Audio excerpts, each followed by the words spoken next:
You didn't kill your rose, it quit on you on purpose, and the person who sold it to you could have told you it would. Because here's what nobody at the garden center ever says out loud. Roses aren't the divas everyone makes them out to be. They're just misunderstood. And almost everything we're taught about looking after them is either backwards or half the story. The way you water them is backwards. The way you snip at them is backwards. And that rose of yours that threw out a handful of gorgeous blooms in June, and then spent the rest of the summer as a leggy stick with 3 spotty leaves, it wasn't sulking. It stopped flowering for one specific reason, and the fix takes about 10 seconds a week. I'd bet money nobody has ever told you what it is. So in the next few minutes, I'm going to give you 5 secrets that turn roses from the plant you're afraid of into the hardest working flower in your garden. These aren't the tips printed on the plant tag. They're built on the only thing that actually matters, which is what a rose is trying to do out in the wild, and how you can use that against it in the nicest possible way. By the time we're done, you'll know exactly why roses stall in midsummer, and exactly what to do this week to get wave after wave of flowers from late spring all the way into autumn, even if you have never grown a single flower in your life. And keep your ears open around secret number 3 because that's the 10-second fix. It's the one that almost everybody gets wrong, and it's the difference between a rose that survives and a rose that shows off. Number 1, stop blaming yourself and check the label. This is the mindset shift everything else depends on, so let it sink in. Some roses are genetically programmed to bloom once a year, and then they are done. Finished. No amount of feeding, pruning, or pleating will squeeze a second flush out of them. The old heirloom climbers and a lot of heritage varieties give you one spectacular explosion in early summer, and then they spend the rest of the year quietly growing leaves. Beautiful plants, but if you bought one of those expecting flowers until frost, you were doomed before you ever picked up a trowel. And here's the part that stings. Nobody tells you this at the point of sale. So walk out to your rose, or think back to the one you gave up on, and ask one honest question. Like, was it ever built for the job I hired it to do? What you want, especially if you're starting out, is a variety that was bred to repeat. Look for the words floribunda, modern shrub rose, or any of the landscape rose families that were literally engineered to flower in wave after wave from late spring until the frost shuts them down. These are the workhorses. They shrug off mistakes, they resist disease, and blooming repeatedly is their entire purpose in life. Pick one of those and you've won half the battle standing in the nursery car park. Don't fight a plant's nature. Choose a plant whose nature is already on your side. Number 2, roses don't like sun. They're addicted to it. You've heard that roses need plenty of sun, and that undersells it badly. A rose is a solar-powered machine, and flowers are the most expensive thing it makes all year. Every single bloom is paid for with light. So a rose sitting in 4 hours of dappled shade isn't being modest. It is quietly starving, and a starving plant doesn't spend its last pennies on flowers. It just tries to stay alive. You want 6 hours of direct sun as an absolute minimum. But here's the detail almost nobody mentions, and it matters more than the total. Morning sun beats afternoon sun, every time. Morning light dries the overnight dew off the leaves quickly, and wet leaves are exactly where black spot and mildew get their start. Those 2 diseases strip a rose of its foliage, and a rose with no leaves has no engine, which means no flowers. Remember that, by the way, because black spot is coming back later in this video in a place you'd never expect. So a spot with bright morning sun and a touch of relief from the worst afternoon heat will usually outperform a spot that bakes all evening while the leaves sit damp until lunchtime. Before you plant anything, spend 10 honest minutes actually watching your garden. Notice where the light really falls, not where you assume it does. Those 10 minutes will do more for your blooms than anything you can buy in a bottle. And while you're down there, do your future self one more favor. Water at the base of the plant, never over the leaves. Soak the roots, keep the foliage dry, and you've just canceled most of the disease problems people spend entire summers fighting. Number 3. Here's the one I promised you. Your rose does not make flowers for you. It makes them to reproduce. That's its one goal in life. Every bloom exists to get pollinated and turn into a seed-filled hip, and the moment a flower fades and starts setting seed, the plant ticks a box that says mission accomplished. Then it does something that breaks gardeners' hearts every summer. It stops making flowers and pours all its energy into those seeds instead. That's why your rose bloomed beautifully in June and then just stopped. It wasn't sick, it wasn't sulking. And here's how you use that against it.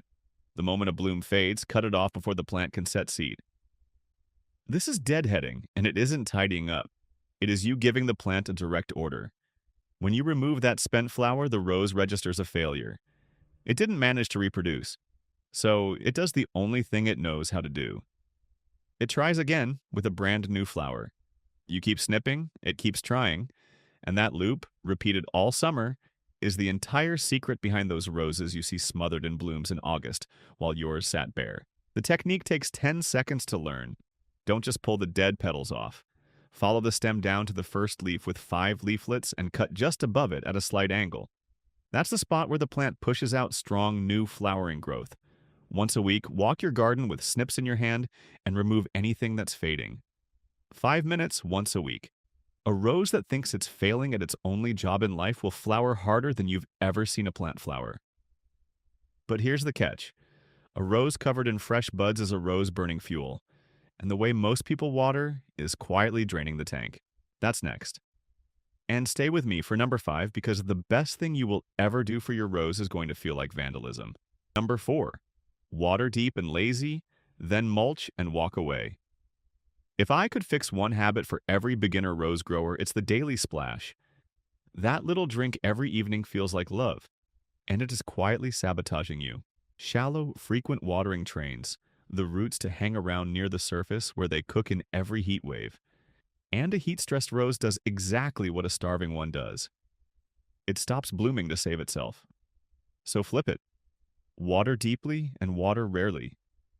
Give the whole root zone a proper soak, then leave it alone until the top of the soil has dried out before you even think about doing it again. That dry spell is not neglect. It forces the roots to drive downward, hunting for the deep moisture, and a deep-rooted rose keeps flowering through weather that shuts other plants down. Then seal the deal with the laziest trick in gardening, mulch. A 5-centimeter blanket of shredded bark or compost over the root zone, kept a hand's width clear of the stems, does an absurd amount of work while you do nothing. It locks moisture in so you water even less. It keeps the roots cool in a heat wave, which directly protects your flowers. It smothers the weeds that would steal food and water, and as it rots down, it feeds the soil slowly and steadily, which is exactly how roses like to eat. And here's the part I promised you earlier. Black spot doesn't fall out of the sky. Its spores sit in the soil under your rose, waiting. And every time it rains, they splash up off the bare ground, onto the lowest leaves. That's how the disease climbs into your plant, year after year. Mulch isn't just a blanket, it's a shield between the disease and your leaves. Bare soil around a rose is a problem you're choosing to have. Lay mulch down once in spring, top it up once in summer, and your rose gets watered, fed, and defended around the clock by a pile of bark. Number 5. This is the one people are genuinely scared of, and being scared of it is exactly what's wrecking your bush. Pruning. People are so terrified of killing their rose that they either never touch it, or they hover around it taking off a centimeter here and there like they're trimming a bonsai. And that timid little trim is precisely why the plant gets worse every year. Because here's what nobody explains. Roses flower on new growth. Fresh young stems are flower factories. Old, gray, woody canes produce less and less every season, and a bush that never gets properly cut back slowly turns into a crowded thicket of tired wood that barely blooms at all. Pruning isn't punishment, it's you telling the plant where to invest. The main cut comes in late winter or very early spring, just as the buds start to swell. Take out anything dead, damaged, or diseased first. Then remove canes that cross and rub, because those wounds are an open door for disease. Then open up the middle of the bush so air can move through it. What you're left with should look like an open vase, a handful of strong, healthy canes with space between them.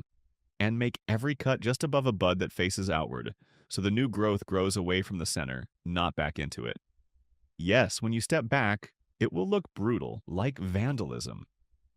That's how you know you've done it properly, because a rose is almost impossible to kill with secateurs. Cut too timidly and you get a weak, congested, shy flowering bush.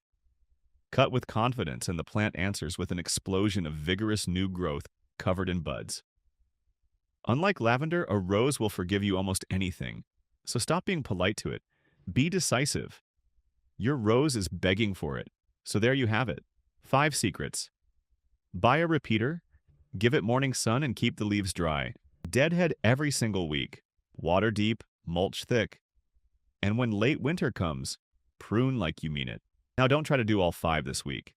Pick the one that made you wince, the one where you thought, oh, that's what I've been doing wrong, and go fix just that. Small change, big result. Then tell me which one it was in the comments. And hit that subscribe button while you're down there, because every week we take on another plant that people swear they've got a black thumb for, and we break down the real, no-nonsense way to actually grow it. Until next time, get out there, get your hands dirty, and grow something that lasts.